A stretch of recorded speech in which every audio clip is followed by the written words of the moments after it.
विषय है जहां हमारा पोटेंशियल ज़ीरो है, कहीं जाकर के पोटेंशियल बढ़ता है और फिर वो कांस्टेंट होता है स्टेप पोटेंशियल की तरह, लेकिन फिर से वापस वो थोड़ी दूर के बाद ज़ीरो हो जाता है। तो इसको हम लोग कहते हैं स्क्वायर बैरियर, स्क्वायर बैरियर ऐसा। तो ये v बराबर 0, ये v बराबर 0 और ये v बराबर v0। ये यहाँ पर x बराबर 0 और यहाँ पर x बराबर l। तो इस बैरियर की जो विड्थ है वो l है और बैरियर की जो हाइट है वो v0 है। इसको बैरियर कहते हैं क्योंकि क्लासिकली अगर कोई पार्टिकल इतनी एनर्जी लेकर के आए, इतनी एनर्जी लेके आए, इतनी एनर्जी लेके आए, तो वो इस के अंदर घुस नहीं सकता, ये इसको रोकता है, इसको बैरियर कहते हैं। और इसके लिए अगर आप 3 रीजन बनाएं, पहला रीजन, दूसरा रीजन, तीसरा रीजन, और एनर्जी अगर कम है, एनर्जी अगर कम है इस v0 से, तो जैसे हमने 2 रीजन किए थे, यहाँ पे आपको तीनों रीजन के लिए अलग अलग करना होगा। यहाँ के लिए जब आप लिखेंगे इस जगह के लिए फर्स्ट रीजन के लिए, तो उसमें आप k डिफाइन करेंगे जो होगा स्क्वायर रूट 2me बटा h क्रॉस स्क्वायर।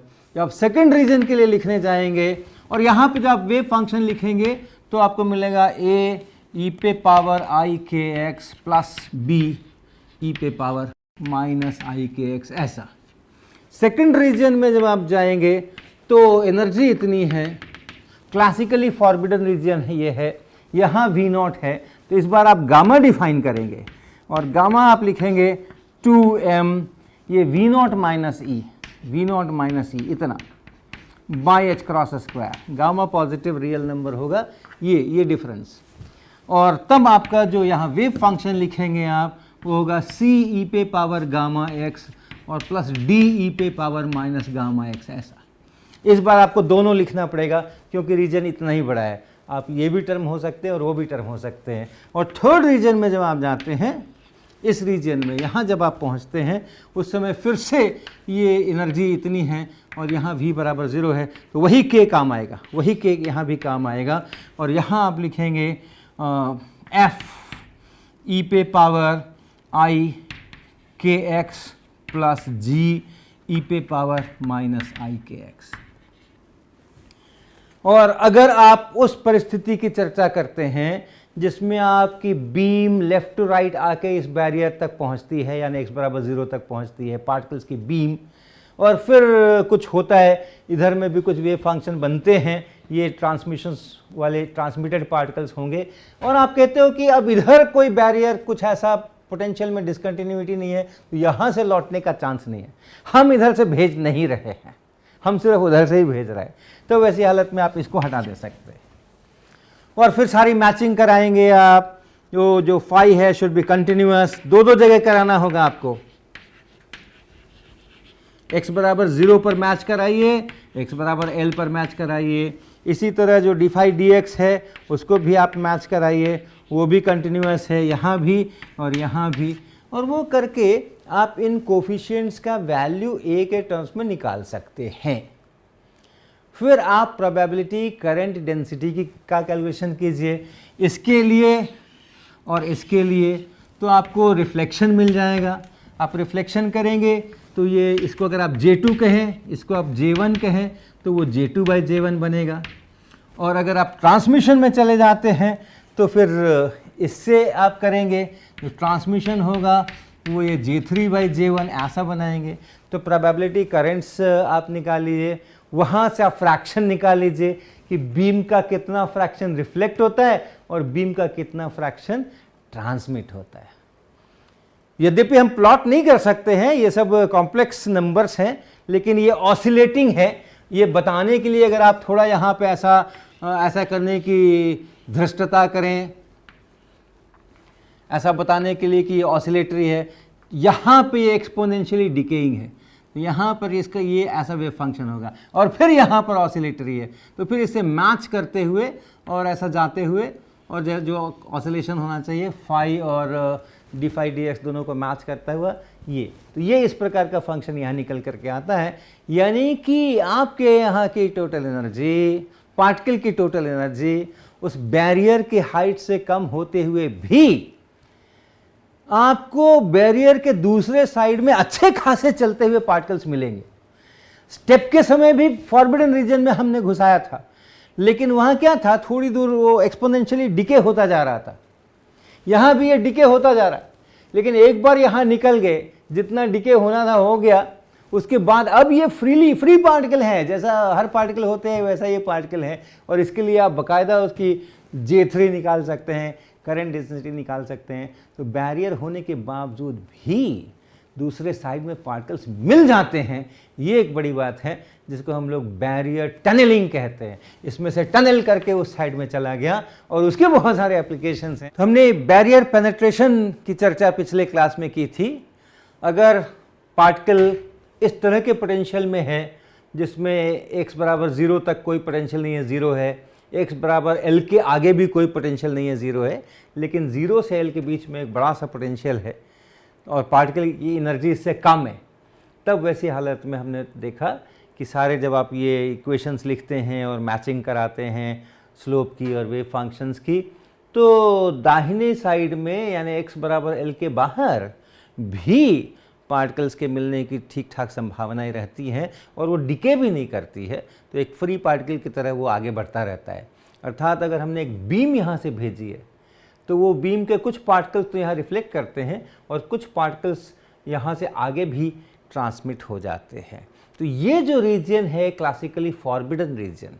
अगर हम क्लासिकली सोचें तो पार्टिकल जिस समय में x बराबर 0 से चल के x बराबर L तक पहुँच रहा होगा, जिसके बाद वो इधर निकलेगा, उतनी दूर के लिए, उतने समय के लिए अगर हम क्लासिकली सोचते हैं तो हम पाते हैं कि नहीं ऐसा तो हो ही नहीं सकता, क्योंकि उतने टाइम के लिए टोटल एनर्जी कम है, पोटेंशियल एनर्जी ज़्यादा है, काइनेटिक एनर्जी नेगेटिव है, तो ये तो होएगा ही नहीं कभी, इधर तो पार्टिकल्स आएंगे ही नहीं कभी। लेकिन ऐसा नहीं है, हमारे क्वांटम मैकेनिक्स के नियमों के अनुसार ये पार्टिकल्स इधर निकल करके आ सकते हैं, और कितने आ सकते हैं उसके लिए हम लोग ये कर सकते हैं, इस तरह का कितने रिफ्लेक्ट करेंगे, कौन सा फ्रैक्शन, उसके लिए J2/J1 कर सकते हैं। J2 इसके करस्पॉन्डिंग प्रोबेबिलिटी करंट डेंसिटी है, J1 इस इंसिडेंट बीम के करस्पॉन्डिंग प्रोबेबिलिटी करंट डेंसिटी है, और J3 अगर हम ले लें ये वाला जो कि इस साइड का है, तो हम कितने पार्टिकल्स ट्रांसमिट हो गए उसका फ्रैक्शन हमें यहाँ से मिल सकता है J3/J1। और ये जब हम करते हैं तो इस T के लिए, इस ट्रांसमिशन के लिए कितने पार्टिकल्स निकल करके आ जाएंगे, या क्या प्रोबेबिलिटी है कि एक पार्टिकल है तो क्या प्रोबेबिलिटी है कि वो इधर आ जाएगा और इधर वापस नहीं जाएगा, वो प्रोबेबिलिटी हम जब निकालेंगे तो उसका एक्सप्रेशन यहाँ पर जो लिखा है ऐसा कुछ आएगा। एनर्जी, जितनी एनर्जी है उस पार्टिकल की, V0 जो बैरियर की हाइट है 0 से, V0 माइनस ई यानी कि एनर्जी जो है और बैरियर उसके बीच कितना हाइट का डिफरेंस है, और फिर इसी तरीके से ये आप देख रहे हैं साइन हाइपरबोलिक, ये एक फंक्शन है साइन हाइपरबोलिक, और वो इस प्रकार का फंक्शन होता है साइन हाइपरबोलिक ऑफ x, यानी e पे पावर x और माइनस e पे पावर -x/2। इस फंक्शन को हम लोग साइन हाइपरबोलिक x कहते हैं। साइन में और साइन हाइपरबोलिक में फ़र्क है। जो साइन x होता है वो e पे पावर ix माइनस e पे पावर -ix/2 i, ऐसा ये साइन x होता है, और ये साइन hx बोलते हैं, साइन हाइपरबोलिक x ऐसा इसको बोलते हैं।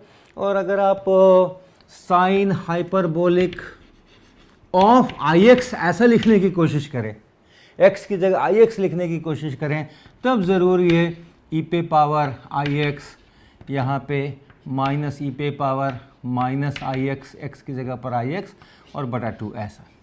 और अगर आपने इसको यहाँ पे i से भी भाग लगा दिया तो ये है साइन x। तो ये इसका आपस का थोड़ा इस प्रकार का रिलेशन आप सोच सकते हैं। अगर ये आर्ग्यूमेंट कॉम्प्लेक्स हो जाए तो ये साइन बन गया, और अगर आर्ग्यूमेंट इसका ये रियल है तो फिर ये इस प्रकार का फंक्शन बन गया। तो ये फंक्शन यहाँ पर है ऐसा। तो काफ़ी लंबा चौड़ा एक्सप्रेशन है कैलकुलेशन करने के लिए, लेकिन एक आसान बात ज़रूर होती है, और वो ये है कि अगर ये जो बैरियर का हाइट है एनर्जी के ऊपर, इतने बैरियर को उसको निकालना है, ये इसके लिए दुष्कर कार्य है। तो ये बैरियर की हाइट कह सकते हैं इससे ई के ऊपर, और ये जो विड्थ है कितनी दूर तक उसको इन दुश्वारियों में से गुजरना पड़ रहा है वो। तो ये विड्थ अगर बढ़ाएंगे तो भी ट्रांसमिशन घटेगा। यहाँ पर एल स्क्वायर है, देखिए ये एल स्क्वायर है, अगर ये विड्थ बढ़ाएंगे तो भी ट्रांसमिशन की प्रोबेबिलिटी घटेगी, और ये हाइट अगर ये हाइट अगर बड़ी होगी तो भी ये बढ़ेगी, इसकी प्रोबेबिलिटी जो है ये घटेगी। ये V नॉट माइनस ई यहाँ पर है। तो अगर ऐसा V नॉट हो और ऐसी एनर्जी हो और ऐसा L हो, ताकि ये ट्रांसमिशन की प्रोबेबिलिटी बहुत कम है, बहुत ही कम है, 1 की अपेक्षा बहुत कम है, तब ऐसी हालत में इसको अप्रॉक्सीमेशंस कर सकते हैं, और ये अप्रॉक्सीमेट होकर के लगभग हो जाता है e पे power minus 2 times gamma L।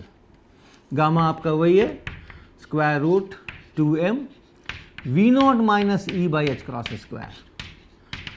ये जो डिफरेंस है ये V नॉट माइनस ई, ये डिफरेंस, तो 2m V not minus E by H cross square. तो ये बहुत सिंपल सा एक्सप्रेशन है, इसको आप कैलकुलेशन आसानी से कर सकते हैं। और अगर बैरियर ऐसा नहीं हो करके, ये स्क्वायर बैरियर है, स्क्वायर बैरियर नहीं हो करके उसकी शक्ल कुछ और हो, यानी जैसे बैरियर हमने यहाँ पर ऐसा डाला है, मान लें कि हमारा बैरियर कुछ इस प्रकार का है, ऐसा कुछ बैरियर है, ये है, और पार्टिकल की एनर्जी ये है, इतनी पार्टिकल की एनर्जी है, और एक पार्टिकल अगर इधर से आता है तो क्या प्रोबेबिलिटी है कि इधर निकलेगा, इधर ये बैरियर क्रॉस कर पाएगा। तो उसके लिए भी हम जो एक्सप्रेशन है, अगर बहुत छोटी प्रोबेबिलिटी है तो इसी प्रकार से लिख सकते हैं। वो एक्सप्रेशन हम लिखेंगे e पे पावर माइनस 2 गामा L है वहाँ पे, इंटीग्रेशन गामा dx, ऐसा कहाँ से कहाँ तक, जितनी देर ये इस नेगेटिव काइनेटिक एनर्जी वाले रिज्म में रहा है वहाँ से वहाँ तक। अगर इसकी एनर्जी इतनी है और ये x का ये वैल्यू और x का ये वैल्यू, इतनी दूर के अंदर में अगर पार्टिकल को रहना है हम सोचते हैं, तो फिर वो क्लासिकली फॉरबिडन रीजन में है, तो उसका जो लिमिट्स है x1 x2, वहाँ से वहाँ तक आप इसको इंटीग्रेट कर देंगे तो ये इतना प्रोबेबिलिटी है इसके बाहर निकलने की, ऐसा। तो ये एक वर्किंग फार्मूला है जिसको कि आप इस्तेमाल कर सकते हैं। और अब हम थोड़े से आपको जो प्रैक्टिकल सिचुएशंस में इसका इस्तेमाल करते हैं, जो रियल में दुनिया के अंदर में होता है, दिखता है, और इसके बिना वो हो नहीं सकता है, तो उसकी थोड़ी सी चर्चा करेंगे हम। तो पहला जो हमारा एग्जाम्पल है वो है फ्यूज़न इन सन। तो सूरज के अंदर जैसा आप जानते हैं कि हाइड्रोजन है जिसका हीलियम बन रहा है, और हाइड्रोजन कैसा है, उसमें जो इलेक्ट्रॉन्स हैं वो तो उसके न्यूक्लियस के साथ बंधे नहीं हैं क्योंकि टेम्परेचर बहुत हाई है। जो कोर में टेम्परेचर है वो कुछ 1.5 इंटू 10⁻7 केल्विन इस आसपास का टेम्परेचर है। और इसके लिए अगर आप काइनेटिक एनर्जी लिखें, एवरेज काइनेटिक एनर्जी, तो वो कुछ 1.9 किलो इलेक्ट्रॉन वोल्ट बनती है। प्रोटॉन्स जो वहाँ पर प्रोटॉन्स ही हो गए क्योंकि इलेक्ट्रॉन्स तो इतने हाई टेम्परेचर्स के ऊपर उसमें बंधे रह नहीं सकते हैं, तो वो प्रोटॉन्स इतनी एवरेज काइनेटिक एनर्जी से इधर उधर रैंडमली चल रहे होते हैं। तो ऐसे जब प्रोटॉन्स आपस में, ये दो प्रोटॉन्स एक दूसरे के बहुत नज़दीक आते हैं, तब फिर उनका संलयन होता है, उनका फ्यूज़न होता है, और फिर एक रिएक्शन, जो पहला रिएक्शन शुरुआत होती है वो ऐसे होती है। ये यहाँ से मिलकर के 2H1 जिसको ड्यूटेरॉन कहते हैं, ये बनता है, साथ में कुछ और पार्टिकल्स बनते हैं, कुछ बीटा डीके वगैरह होता है, कुछ न्यूट्रिनो एंटी न्यूट्रिनो निकलते हैं, वो सब होता है। प्रोटॉन का न्यूट्रॉन बनता है, तो एक आपको ये पार्टिकल मिलेगा और एक आपको ये पार्टिकल मिलेगा। न्यूट्रिनो मिलेगा। तो ऐसा कुछ रिएक्शन होता है, ये न्यूक्लियर रिएक्शन है। यहाँ पे एक न्यूक्लियस बन गया है, ये दो प्रोटॉन्स यहाँ अलग अलग थे, अब उन्होंने आपस में मिल करके एक न्यूक्लियस बनाया है, जिसमें कि एक प्रोटॉन का न्यूट्रॉन में कन्वर्शन भी हो गया है, लेकिन वो दोनों यहाँ पर हैं, वो एक न्यूक्लियस बन गया है, बॉन्डिंग हो गई है, बाउंड सिस्टम बन गया है। यहाँ से शुरुआत होती है, फिर आगे हीलियम तक जाता है। लेकिन ये होने के लिए आप देखें दोनों प्रोटॉन्स में पॉजिटिव चार्जेस हैं, वो पॉजिटिव चार्जेस होने के कारण एक दूसरे को रिपेल करते हैं। तो अगर आप पोटेंशियल एनर्जी उनके बारे में सोचें, दो प्रोटॉन्स हैं, एक यहाँ और एक यहाँ, मान लीजिए एक इधर को चल रहा होगा, एक इधर को चल रहा होगा, और मोस्ट फेवरेबल केस एक दूसरे की तरफ चल रहे हैं, और ये डिस्टेंस इनके बीच का r है। तो जो कूलम्ब पोटेंशियल एनर्जी है VR, कूलम्ब पोटेंशियल एनर्जी, वो होगी इसका चार्ज इंटू इसका charge, Q1 Q2 by 4πε0 into R। अगर आप इसको प्लॉट करें R इधर, तो ये 1/R की वैरायटी है, यानी इस तरह का प्लॉट इसका आएगा, ऐसा कुछ प्लॉट इसका आएगा। लेकिन अगर ये डिस्टेंस बहुत कम हो जाए, जिसको हम न्यूक्लियर रेंज कहते हैं, जो कुछ 2, 3, 4 फेम्टोमीटर तक उसका रेंज कहा जा सकता है, उतने नज़दीक अगर आ जाएं, तो इस कूलम्ब रिपल्शन के साथ साथ एक न्यूक्लियर अट्रैक्शन भी शुरू होता है, जो कि बहुत स्ट्रॉन्ग होता है कूलम्ब से, और इसलिए उसकी पोटेंशियल एनर्जी अगर हम लिखेंगे तो वो अट्रैक्शन वाली पोटेंशियल एनर्जी होगी, ये रिपल्शन वाली है, तो वो एक नीचे नेगेटिव साइड में आप उसको ले जाकर लिख सकते हैं। यानी अगर आप ये मान लीजिए यहाँ तक में सोचिए कि न्यूक्लियर फोर्स इफेक्टिव हैं, इसके बाद से न्यूक्लियर फोर्स इफेक्टिव नहीं है, तो जो पोटेंशियल है हमारा, ये इसके बाहर तो यही रहेगा, इसके बाहर तो यही रहेगा, लेकिन इस रेंज के अंदर में ये कूलम्ब से बहुत ज़्यादा तगड़ा वो अट्रैक्शन है, तो इसलिए ये पोर्शन यहाँ से ऐसा नहीं हो करके और एक नीचे की तरफ ऐसा कुछ ऐसा कुछ ऐसा कुछ इस प्रकार का कुछ पोटेंशियल इसका बनेगा। ये अट्रैक्शन का रीजन है। तो अगर पार्टिकल्स आते आते उनके बीच की दूरी घटते घटते यहाँ पहुँच जाए, तब फिर वो अट्रैक्शन शुरू होगा और तब फिर ये रिएक्शन होगा, ऐसा हम सोच सकते हैं। तो ज़रा कोशिश करें कि अगर ये आपस में बहुत दूर दूर हैं, यहाँ कहीं पर हैं, और कुछ उनकी एनर्जी है, कुछ उनकी एनर्जी है, और कितनी एनर्जी है, तो 1.9 किलो इलेक्ट्रॉन वोल्ट एक पार्टिकल की है, दोनों को मिला करके सोच लीजिए 3.8 keV इतनी इसकी एनर्जी हो गई। तो ये 3.8 keV अगर एवरेज वाले पर बात करते हैं, तो ये कुछ 4 MeV टाइप इसकी एनर्जी है। और ये कितना है, ये ऊंचाई कितनी है, तो ये हम लोग निकाल सकते हैं। ये मान लीजिए कि इसको R को आप कितना ले लें, ये जो चीज़ है ये होती है 1.44 EV/nm। और अगर आपने इस R को ले लिया मान लीजिए 3.6 फेम्टोमीटर, ऐसा ले लिया इसको। 3.6 क्यों ले रहा हूँ मैं, ताकि ये आसानी से यहाँ से कट के 4 हो जाए और कोई 0.4 हो जाए, और कोई बड़ी बात नहीं है, क्योंकि रेंज इसी प्रकार के होते हैं, 3 फेम्टोमीटर 4 फेम्टोमीटर ऐसे ही कुछ रेंज न्यूक्लियर के होते हैं, जिसके बाद न्यूक्लियर फोर्स इफेक्टिव होता है। तो मैंने 3.6 इसलिए लिया है ताकि इसको अगर मैं यहाँ से काटने की कोशिश करूँ तो सीधा 0.4 हो जाए। तो कितना बन गया ये 0.4 और 1 nm, 1 nm का मतलब कितने फेम्टोमीटर, 10 पे पावर 6 फेम्टोमीटर, नैनो पिको फेम्टो। तो ये और दैट्स इट, और बटा FM, तो ये कट गया इससे।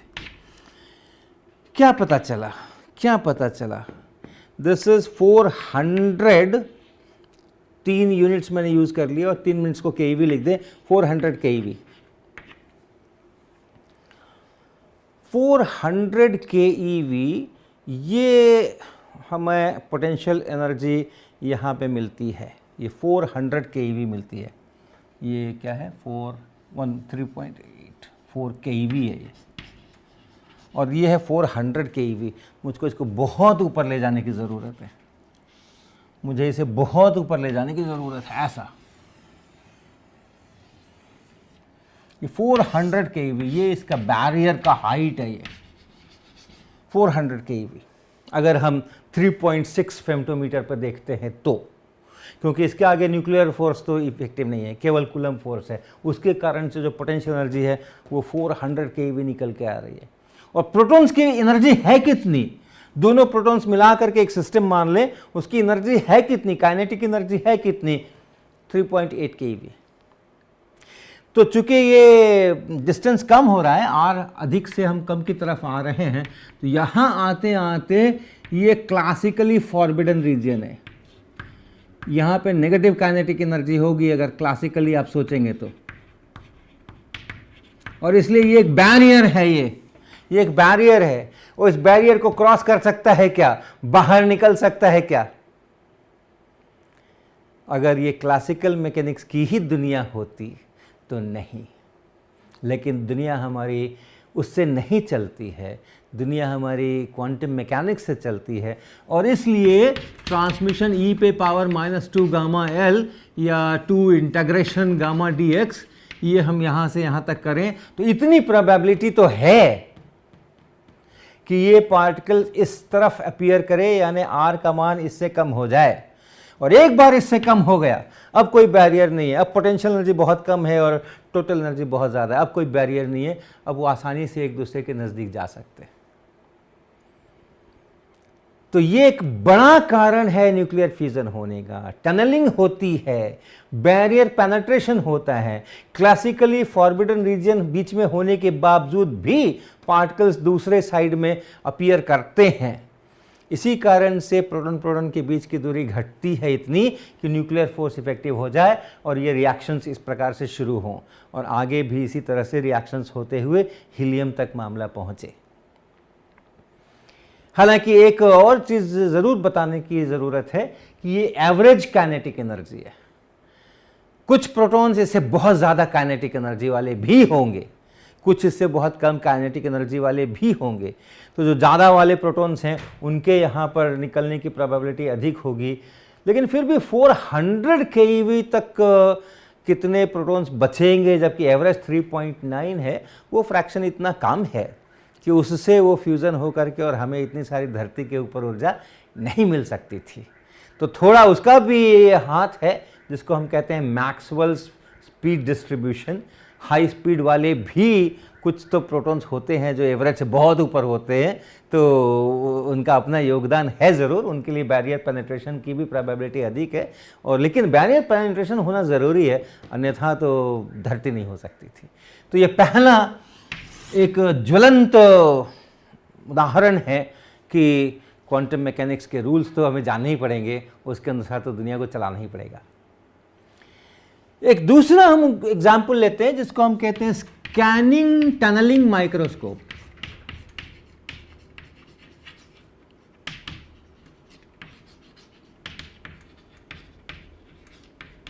STM। ये एक यंत्र है और उस यंत्र का जो बेसिक सिद्धांत है वो इस बैरियर पेनिट्रेशन पर ही है। और वो ये है कि अगर हमारे पास कोई एक मान लें मेटल का सरफेस है और एक दूसरा मेटल का हम टिप बना करके लाते हैं, बहुत नुकीला टिप, और ऑलमोस्ट ये लास्ट में जो एक एटम ही बचा है जिसको कि इससे इंटरेक्ट होना है, और इसको हम बहुत क्लोज एक दूसरे के रखते हैं, और यहाँ जो फ्री इलेक्ट्रॉन्स हैं या इस जगह पे यहाँ पर एटम्स हैं और इलेक्ट्रॉन्स हैं, इस मेटल के सरफेस पे सब फैले हुए एटम्स हैं, और फिर यहाँ उनके बीच में इलेक्ट्रॉन्स हैं जो कि मूव कर रहे हैं। जहाँ एटम्स आयंस हैं वहाँ पे इलेक्ट्रॉन्स की डेंसिटी अलग है, जहाँ आयंस नहीं है वहाँ पे इलेक्ट्रॉन्स की डेंसिटी अलग है, क्योंकि आयंस के कारण से एक लार्ज पोटेंशियल है उनको खींचने का। इस इलेक्ट्रॉन के लिए इस मेटल से इस मेटल में अगर हम ऐसे जाने की कोशिश करें तो किस तरह का पोटेंशियल हमें मिलने वाला है। तो आप जानते हैं मेटल से अगर इलेक्ट्रॉन को बाहर निकालना हो तो एक वर्क फंक्शन इतनी एनर्जी देनी पड़ती है, तब वो बाहर निकलता है। अर्थात बाहर जो निकला है तो उसको एक वहाँ पर पोटेंशियल अधिक है, मेटल के अंदर में जो पोटेंशियल एनर्जी है वो कम है और यहाँ पर पोटेंशियल एनर्जी अधिक है, इसीलिए हमको उतना एनर्जी देना पड़ता है, उसकी काइनेटिक एनर्जी उतनी बढ़ानी पड़ती है ताकि वो यहाँ पर आ सके।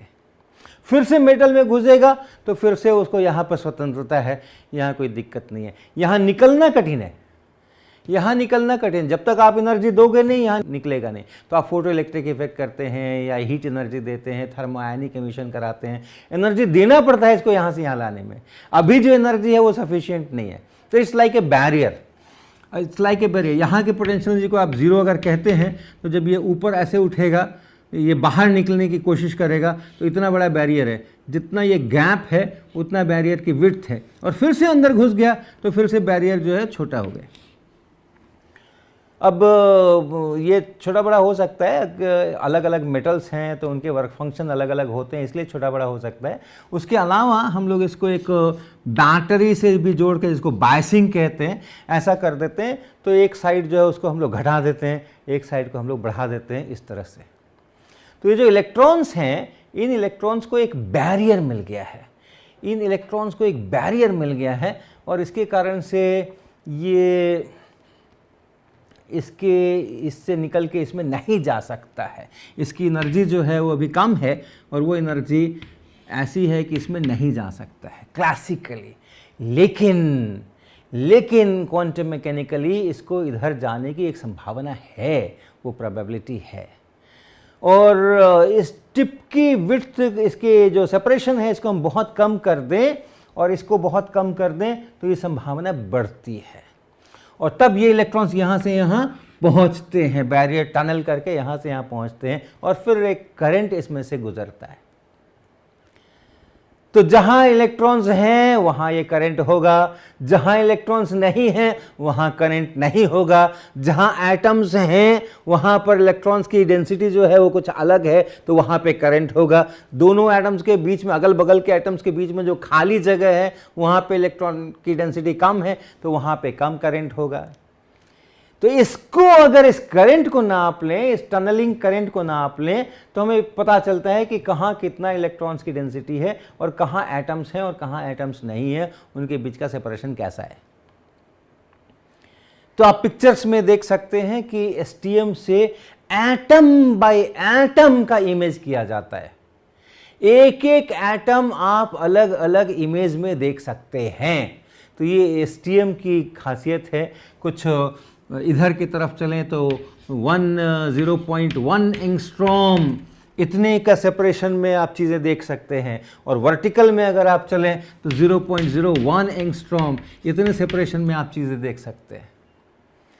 तो ये एटॉमिक लेवल पे एक एक एटम को सेपरेट देख पाना सरफेस के ऊपर, ये इस बैरियर टनलिंग के ही कारण से संभव हुआ है। इसी तरीके से अल्फा पार्टिकल आप जानते हैं, अल्फा डिके होता है। एक न्यूक्लियस अगर है और उस न्यूक्लियस में, बड़ा न्यूक्लियस खास करके जब होता है तो उससे अल्फा डिके हो सकता है। अर्थात अगर कोई न्यूक्लियस है X जिसमें Z प्रोटॉन्स हैं, N न्यूट्रॉन्स हैं, A टोटल नंबर है, तो इसका Y बन सकता है A-4 और ये Z-2 हो जाए, N-2 हो जाए। दो प्रोटॉन्स और दो न्यूट्रॉन्स मिल करके अंदर में यहाँ पे अल्फा पार्टिकल बना लेते हैं, और ये अल्फा पार्टिकल यहाँ से बाहर निकलता है, प्लस दैट अल्फा पार्टिकल। तो जब ये बाहर निकलता है तो कैसा पोटेंशियल इसको मिलता है? ये जो बचा हुआ न्यूक्लियस है Z-2e, ये उस पर चार्ज है और उस अल्फा पार्टिकल पे ये चार्ज है, और बाई 4πε0r ये है Vr, ये है पॉजिटिव, ये है Vr। और इस Vr को अगर आप टिपिकली कैलकुलेट करिए यूरेनियम के लिए और जो अल्फा डिके होते हैं जो उनके लिए, इनको टिपिकली आप इवैल्यूएट कीजिए और उसके अनुसार आप प्लॉट कीजिए। तो जब तक ये न्यूक्लियस के अंदर में है ये अल्फा पार्टिकल, तब तक इसको न्यूक्लियर फोर्सेस भी मिल रहे हैं, और इसलिए जो पोटेंशियल एनर्जी है वो अट्रैक्टिव पोटेंशियल एनर्जी है। लेकिन जब ये यहाँ से बाहर निकल आया, यहाँ से जब ये बाहर निकल आया, उसके बाद की बात अगर आप सोचें, ये इसकी पोटेंशियल एनर्जी आप कह सकते हैं, ये न्यूक्लियर रेंज, न्यूक्लियस के भीतर है ये, इस न्यूक्लियस के अंदर अंदर है ये, लेकिन बाहर जब निकलेगा तो ये वाला पोटेंशियल आ जाएगा। और ये पोटेंशियल आप जानते हैं कैसा होता है, ऐसा होता है। और इसको अगर देखते हैं तो इसकी जो एनर्जी है, इस अल्फा पार्टिकल की जो एनर्जी है वो इस बैरियर से कम होती है, ये इसकी एनर्जी इतनी होती है, और इसलिए इसको इधर निकलने के लिए फिर से बैरियर टनलिंग ही सहारा है। और बैरियर टनलिंग के ही कारण से ये इससे बाहर निकल पा रहा है, नहीं तो ये इससे बाहर नहीं निकलता। तो अल्फा डीके होते हैं ये भी इसी बैरियर टनलिंग के कारण से है। और इसकी एनर्जी में थोड़ा थोड़ा परिवर्तन अगर हो जाए, अल्फा पार्टिकल जो बाहर निकलते हैं, तमाम जितने अल्फा डीके वाले न्यूक्लियस है सबको मिला लीजिए, तो इस अल्फा पार्टिकल की जो एनर्जीज होती हैं वो साधारणतः 4 मेगा इलेक्ट्रॉन वोल्ट से 9 मेगा इलेक्ट्रॉन के बीच में ही होती है, मेगा इलेक्ट्रॉन वोल्ट के बीच में ही होती है, 4 to 9। तो उसमें थोड़ा थोड़ा ऊपर नीचे होने से, चूंकि टनलिंग प्रोबेबिलिटी बहुत ज़्यादा चेंज होती है, e⁻² गामा L है वो, तो थोड़ा सा अगर आपने ये घटा दिया, बैरियर का हाइट घटा दिया, विड्थ घटा दिया, तो प्रोबेबिलिटी बहुत बढ़ जाती है। इसीलिए लाइफ टाइम में बहुत फ़र्क है। अल्फा पार्टिकल्स के लाइफ टाइम्स का अगर आप पूरा स्केल देखें तो वो सहस्त्रों वर्षों तक का भी हो सकता है, कई हज़ार साल, कई लाख साल का भी लाइफ टाइम हो सकता है। यानी बैरियर टनलिंग की प्रोबेबिलिटी वहाँ बहुत कम है, अल्फा पार्टिकल का निकलना बहुत मुश्किल है। और लाइफ टाइम माइक्रो सेकेंड्स का भी हो सकता है, यानी बहुत ज़्यादा प्रोबेबिलिटी है फट से निकल जाएगा अल्फा पार्टिकल, लेकिन एनर्जी में बहुत फ़र्क नहीं है, वो 4 से 9 MeV के ही अंदर में है। तो ये सारी चीज़ जो है वो इसी से एक्सप्लेन हो सकती है और इससे एक्सप्लेन हो सकती है। ये बैरियर हाइट जब घटेगी और ये जब विड्थ घटेगी तो बड़ी तेज़ी के साथ में ये प्रोबेबिलिटी बढ़ती है, और इसलिए लाइफ टाइम के अंदर में उतना बड़ा अंतर निकल करके आता है छोटे से एनर्जी रेंज के कारण से। तो ये सब जो वास्तविक रियल लाइफ सिचुएशंस हैं, इवेंट्स हैं, वो सारे हम लोग इस बैरियर टनलिंग, इस क्वांटम फिजिक्स के रूल के ही आधार के ऊपर समझ सकते हैं।